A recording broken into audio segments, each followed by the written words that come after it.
Welcome to the Regulating AI podcast.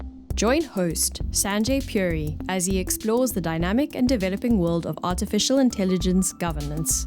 Each episode features deep dives with global leaders at the forefront of regulating AI responsibly, tackling the challenges using AI can bring about head-on and enabling balance without hindering innovation. Welcome to the Regulating AI podcast. Artificial intelligence, AI, stands at the forefront of technological evolution, with experts predicting that it could add trillions of dollars to our GDP, but it could also negatively impact our workforce and national security. So, how do we regulate it without stifling innovation? Our podcast features insights from various perspectives. We've had industry leaders, government officials, advocacy group heads.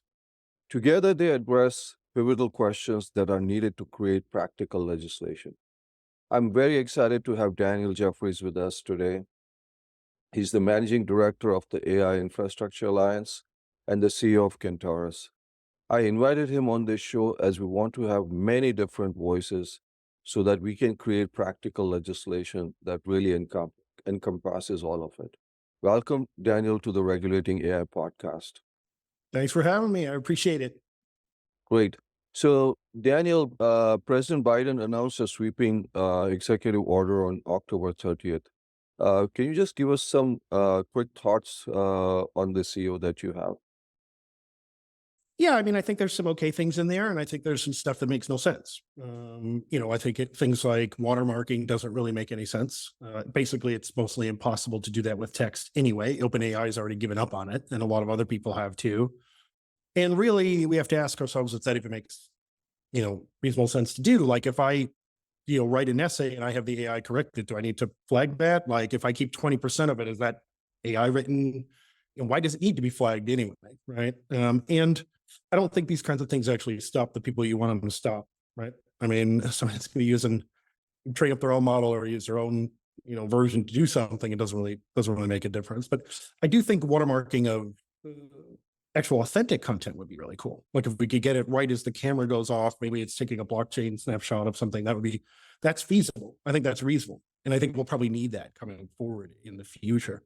There's other things in there that seem to be written a lot by the kind of sort of effective altruist crowd and lobbyists in there about the size of models, which I think is incredibly misguided. And I don't think that it gets us anywhere. I have a friend who just took $30 million and they're training up small model swarms. So right away, if that's successful and you have these smart models that never reach that competing threshold, then the legislation was pointless. And I think that's the challenge with kind of doing these things. I think we need to focus back on putting the responsibility on the individual. That's really my biggest stance on these things. It's like, we don't take Photoshop off the market or blame Adobe because you put a celebrity head on a naked body. And we don't take the kitchen knives off the market because somebody stabs somebody. Actually, there are some lawmakers who are trying to make sure that Adobe becomes responsible for that. There's some legislation that does that. But you mentioned a lot of points in there, and I'll come back to that. But let's just start. What do you see as the biggest risk from artificial intelligence that need to be regulated? Oh, sure. The ones that nobody's addressing and that all the governments are carving out exceptions for, which is lethal autonomous weapons and mass surveillance, right? So if you notice that all of the acts that are out there, like basically what they're talking about is regulating civilian AI. And there's this huge kind of push where everybody's terrified, right? Because they read too much sci-fi. It's a sci-fi writer. I understand. I love it. But, you just watch Terminator and make policy. So when I look at this thing, all of them have exceptions. The Biden order has an exception for it. The EU AI Act has an exemption for it. It means you can use it for mass surveillance. It means you can use it for predictive policing. It means you can use it for lethal autonomous weapons. So I don't know why we're not talking about real actual harms, like physical harms, people dying or being injured. And when I do think that, that's a litmus test. In other words, when people use this word harms, they use it in a very loose way that I can't stand, right? It's like if you're personally offended by something, that's not harm, you're just offended by it. But if you're maimed or injured, or if you're killed, that's actual harm. If you can't buy a house because of the color of your skin, that's actual harm, okay? But if an LLM says something I don't like, that's not harm. even if you don't like it. I'm sorry, but that's not democracy. So when I look at these things, I think actual harms where in the use cases there, if it's driving a car, it could kill somebody. It should be held to a higher standard. If it's being used in a medical system to make a diagnostic, it's got to be held to a higher standard. But the rest of these things, I think, are kind of, weirdly imposed on things. So I do think that we have to focus on those things and focus on the ones that are being exempted as a matter of course, which are actually the most dangerous use cases. So, I mean, you're saying things, like you talked about autonomous weapons, you talked about cars, you also talked about mass surveillance. Um, as you know, national security is a subject that's a little tricky, and you can't get into that. That's kind of an exempt thing because we are living in a very challenging time. Um, but So let me ask you this. I mean, you talked about if LLM says something that's not. So if the LLM says something and its actual harm is caused, who should be liable? Should it be the developer, the deployer, the user? Where do you think the liability lies? I mean, where's the action? So if an LLM says something that causes actual harm, what does that actually mean? Like, what is the actual harm being caused? Can you give me an example? Uh, it could be any of those things that kind of had some biases built in there in terms of hiring or anything like that, that somebody has built on top of an LLM, a hiring algorithm. I mean, if somebody builds it on top of the LLM, then I guess the person who built that algorithm, who built that software or whatever is going to be responsible for the thing, right? Or people deploying that software. But again, I think you kind of alluded to the fact that, maybe people want to put legislation in place to make sure Adobe's responsible if you. Well, that's If one you legislation. We have 100 pieces Yeah. of I'm just saying that's one Yeah. piece of legislation that's out there. I find this to be really tricky to kind of like assign harm or assign blame for a lot of these things Okay. to the manufacturer, unless there's gross negligence. Okay. So when I look at like when you hit somebody with a car, guess who's to blame? You're responsible. You hit them, right? The car manufacturer is not to blame. If they, if their brakes that they're installing were faulty, that could be a problem, right? But it doesn't necessarily mean that they're liable, other than maybe they need to go back and look at the procedures. If they install those brakes through gross negligence, right? They deliberately knew that they were putting in faulty brakes. They deliberately cut, the processes or whatever to do that. Then they can face harm. And I think that's the way that these things. We have a long precedence for these kinds of things, right, in history. And to I don't know why we need to reinvent the wheel or why we're even sort of talking about it. Let the blame fall on the individual or how it's deployed, Okay.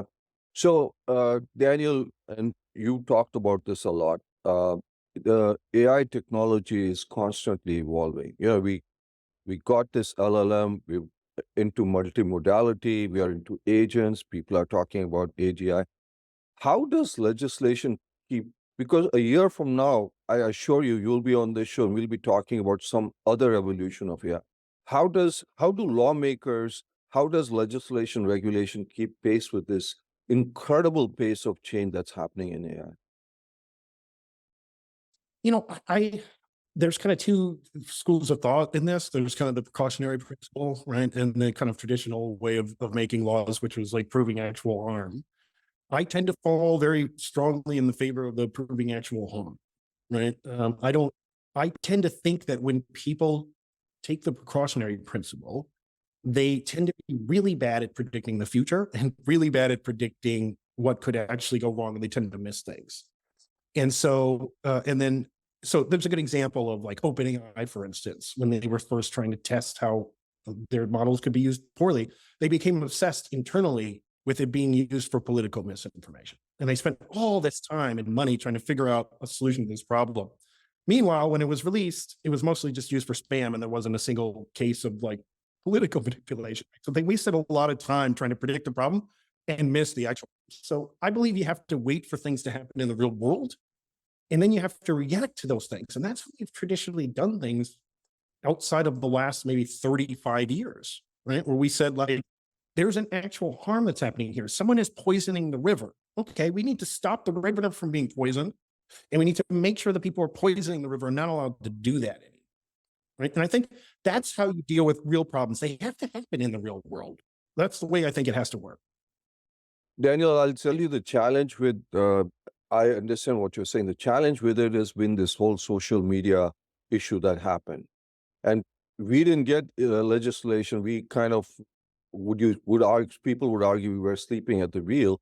And we've seen some of the consequences. One of the consequences, and you talk about this, and I want your view, is that there has been a semi-monopoly within a few companies towards this. And you talk a lot about this. What are your thoughts in terms, and one of the things that we try to do on this show is bring many different voices like you. We are bringing advocacy groups, we are bringing small business owners, because all those voices are important, because we just can't have three, four, five companies. Innovation is great. We are all for innovation, entrepreneurship. What are your thoughts on regulatory capture or monopoly, etc.? Well, I mean, I think unfortunately, a lot of the pressure that's being applied by groups that are worried about AI turning us into paper clips and other such nonsense are leading directly to regulatory capture, whether they know it or not. And, when you start talking about why is that? Explain that to our audience in simpler terms. So if I talk about, if I need to go to the government to get a license to create a model, like very few companies are going to be able to do with that. If I go ahead and I put like a bunch of additional bureaucratic kind of rule sets on the model manufacturer for harm, that could be nebulous and they could face hundreds or thousands of court cases, very few companies are going to build these models, which is, I think, exactly what they want. They don't actually want to control AI. They want to slow it down, because they believe in the end of the world, like many cults before them. Right. So when I look at these kind of things, that worries me, is that we're leading right to a place where you have AI in the hands, one of the most powerful technologies we're creating, in the hands of just a few people who get to make all the rules. And then those become sort of choke points. And what's going to happen, in my opinion, that's much worse and much more likely than any of these doomsday scenarios and this other nonsense, is that AI becomes your interface to the world. Okay. And Francois Chollet said that, right? And I always love that phrase, where if I can talk to the AI and it can give me a dinner recommendation, and then I can say, well, no, I'm not really feeling that. I want it to be meatless, or, oh, I'd love to have it be vegan, or, oh, I'd really love it to be like steak and potatoes. Like, give me some things. Eventually, I'm not going to go to that horrible address, laden website of recipes with a giant jump up ad every 15 words, right, that I can't barely read, and it's trying to distract me. I'm never going to go there again, right? And so when it becomes our interface to the world, it becomes this thing where you can apply all kinds of pressure from the center, especially with governments or nationalist groups, or like just, activist groups or whatever, who all want the sort of true values that they all imagine are universal, but are really their own values, to be superimposed on that. And eventually it becomes a problem. And you get this ability where your interface to the world is no longer you going and looking directly for information in a peer-to-peer style, or communicating in a peer-to-peer style. You are now being filtered through the AI, and that becomes a powerful choke point that I worry about a great deal.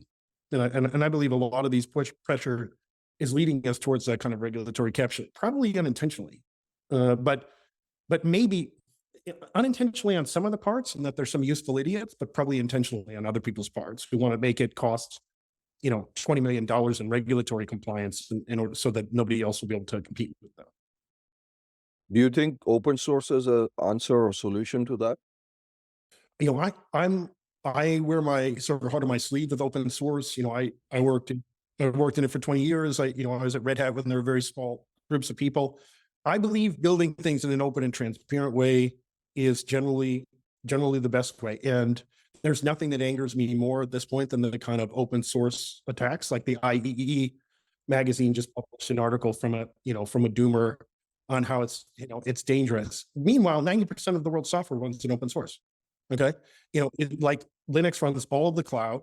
It runs the router in your home. It runs every supercomputer. It runs nuclear submarines.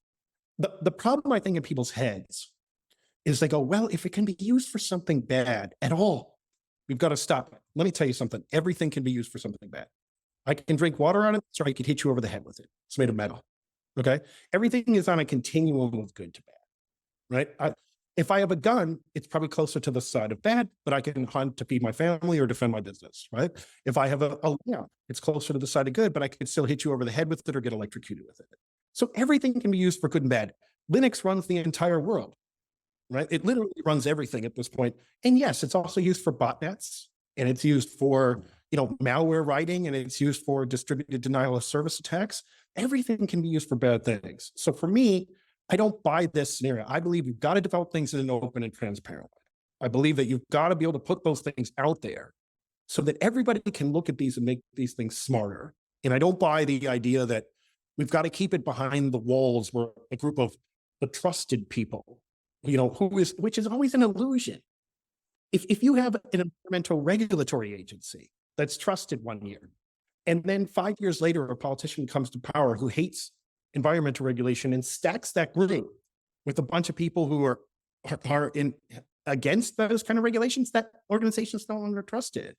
And people forget that people change, they die, they retire, whatever. So an organization being trusted is moving target. Equifax lost half of the data of the people in the United States, half.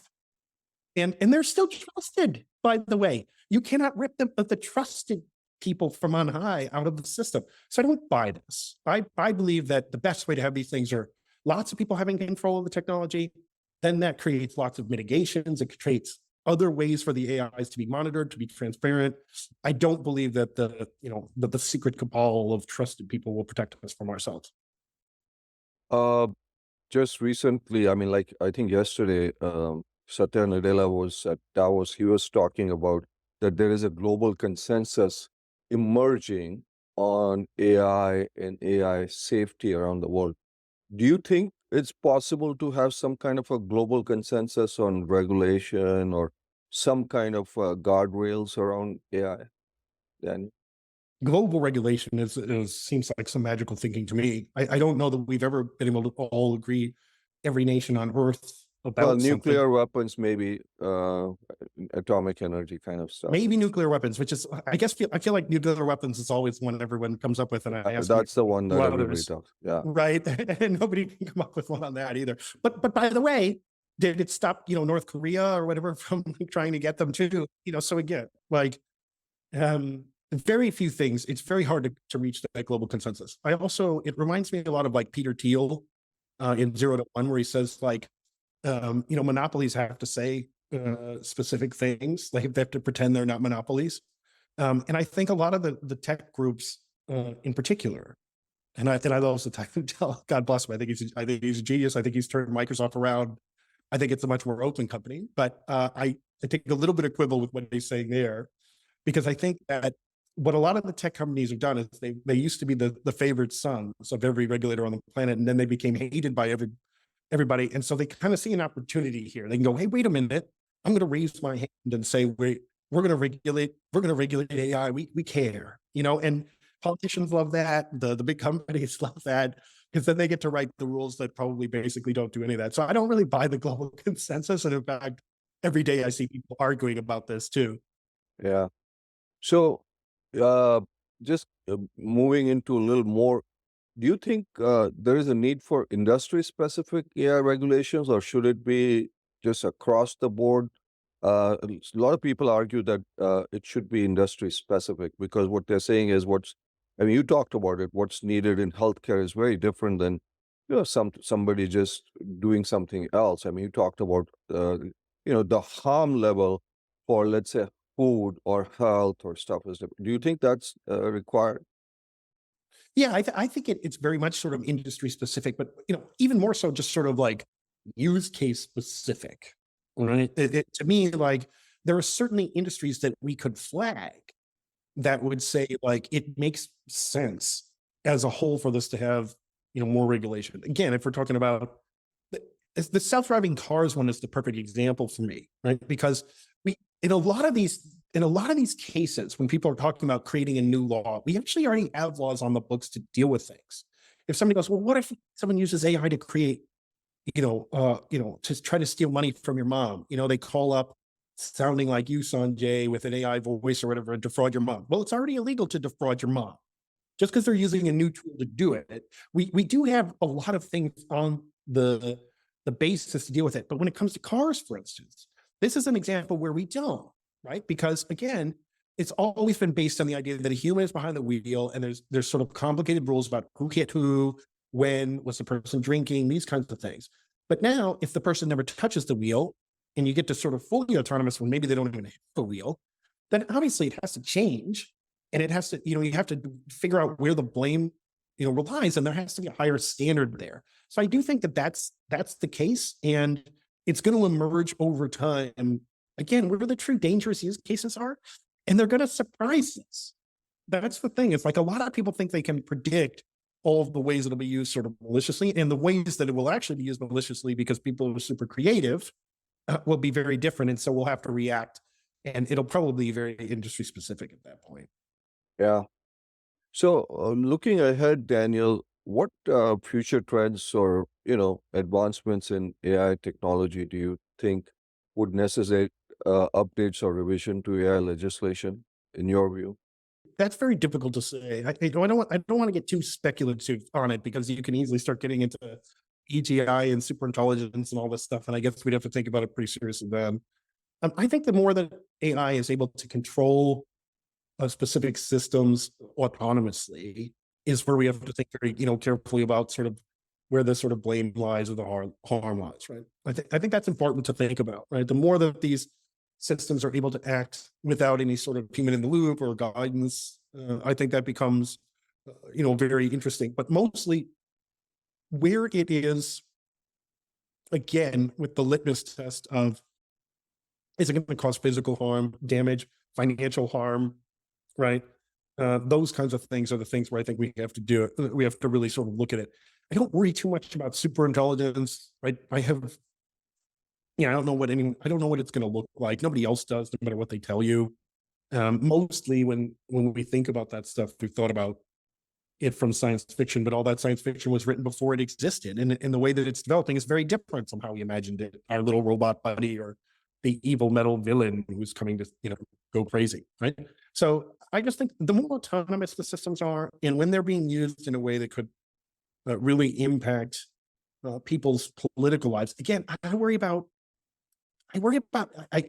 less about sort of the corporate sort of misuse, which everyone seems to focus on. And I worry about mass surveillance when you talk about, groups being able to say, great, we're going to monitor all of this sort of ethnic group here at a government level and make sure we know where they go with facial recognition, or, we're going to have a machine that can make a decision on who to kill and who not to kill on basis on that. To me, those are things I worry about more than anything else. And I feel like a lot of the other ones sort of take care of themselves over time when you respond in real time to the things that happen. Well, Daniel, finally, and you've written about this, what recommendations would you give to policymakers to ensure that AI legislation is not too restrictive, but still, it keeps the innovation going, but still protects the public?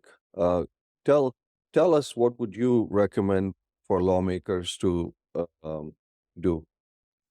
I mean, I wrote out my policies in a recent article, and I'd sort of reiterate them again. I want people to focus on real world problems that exist now and in the near term, not science fiction nonsense, real problems that exist now in the near term.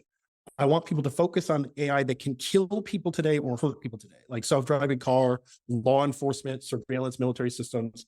High-risk systems need to be held to a higher standard. I want them to criminalize illegal uses of the model and not the models themselves. Right? If there's a gray area where something can't be, we have to think about that kind of thing, where we don't already have a law. And I want to stop focusing on vague and imaginary long-term threats. Nobody knows what that's going to look like. It takes into account the fact that we might not have already learned anything or had better engineering or other mitigations, people or AIs themselves. So I just don't buy any of that. I forget trying to police the models, the training of them. It's just not going to work, and it's only to get more infeasible. And the people that you want to stop from using it that way are not going to stop. So the rogue nation states and everything are not, but they're going to train up their own models. They don't care. And you've got to protect open source AI. as the best path to making these things kind of as possible. And you can have the big check firms report on their training methodology, their architectures, parameter carts, the safety concerns, that the mitigations they've taken. I don't think there's any problem with more transparency in the world. We have too little transparency. So I'd like to see more of it. And I think if we narrow our focus to that, then it's very hard to go wrong, and you're going to have very impactful legislation. Whereas if you go in the other direction, try to imagine everything go wrong, you try to imagine all these imaginary harms or risks, 50 groups fighting about, I don't like what this thing said or did, then all of a sudden, I think you end up with a hodgepodge of things that doesn't actually prevent what you want. Well, that's a pretty good summary. Focus on real harm. Don't worry about what could happen in the future. Don't penalize the folks who are making the models. Focus on the people who are implementing the models. Those are interesting suggestions, which we will be passing on, because our podcast is listened to by members of Congress, their staff, etc. Daniel, one last point I thought that was going to be that you are against watermarking, and that's something that was in the EO, etc. So we have an election coming up this year, and not just in this country. There are many countries that are going in for election, and the whole issue of fake news, fake videos, and you talked about people who can replicate me, etc. Are there ways to kind of, there's nothing you can stop, as you said, Equifax got hacked, etc. But watermarking was something that people thought could be helpful towards that. Do you have any other suggestions towards how do we protect our democracy? So look, I look at, I have a desire to protect our democracy as well. What I don't like are magical thinking solutions. And a lot of people are great at magical thinking solutions that sound great on paper. The problem is you just won't be able to do the watermarking. You can't watermark text. It's impossible. The algorithm literally doesn't exist. So that reminds me a lot of when law enforcement was like, well, just put a backdoor encryption. It's no problem. And all the encryption experts were like, well, you can't actually do that. Like the bad guys will use it and it'll leak. And they're like, no, we want it to happen. Please make up a magical solution to allow it to happen. So I don't like magical solutions. Again, they're also not going to stop the people from training their own model. A nation state, which has infinite resources to train it up and use it anyway, right? So I think you have to build in better mitigations. I don't know. You know what? I don't actually have a great answer of how you actually safeguard democracy. I just know what won't. And I know this is, by the way, I'm going to say this again. It's not a new problem. I have a quote I always say, look, Hitler and Stalin and Mussolini did not need social media to spread propaganda and whip up people with stupid, crazy ideas. Okay. So this is, we tend to focus on the things that we have now, like the new tools, and they had new tools called the radio and other things like that. Right. That were very effective in whipping up the crowds. Right. So I think the tools can help, can agitate the bad things too. I don't have a great answer, but what I don't like to see are ideas that sound really nice. It's a great soundbite, but it's magical thinking won't actually work. And then what we're left with is we didn't actually solve the problem of protecting democracy, but now everybody's trying to figure out a watermarking solution to deal with the legislation because I printed up, a duck on Midjourney, right? Right. But I didn't actually stop, a fake picture of Biden, or whatever, that I really wanted to stop. I think watermarking, though, and I had this talk with Jan LeCun over social media recently, when we followed each other. He said, he feels strongly that watermarking of authenticated content, like of content that is real, can work, and I feel so as well. In other words, I think you might have a real chance, and maybe I'm going to reverse my opinion. Maybe I do think I have an answer to this. If I have, a camera and it takes an immediate sort of hash of the image or whatever, maybe it immediately shoots that off to a blockchain. Maybe there's finally a real use for blockchain. And I have this kind of authenticated trail of the fact that this was a legitimate image that was sort of taken. That might become necessary for courts and things like that later on. I think watermarking of real content can actually work pretty well, but that it's whack-a-mole trying to authenticate fake content. I just don't think that it's going to work. Well, that's Very, very helpful. Daniel, thanks so much for taking the time and providing your perspective. And that's what we do, many different perspectives. And really, really hope that we can have you here again. Thanks so much for taking the time, Daniel. Thanks so much for having me on. Great talk, great questions. And I'm glad you're putting out so many diverse perspectives on this super important issues. Absolutely. Thank you so much. Thanks for tuning in to the Regulating AI Innovate Responsibly podcast. You'll find links in the show notes to any resources mentioned on the show. If you're enjoying our podcast, please subscribe so you'll never miss an episode and leave us a 5-star review.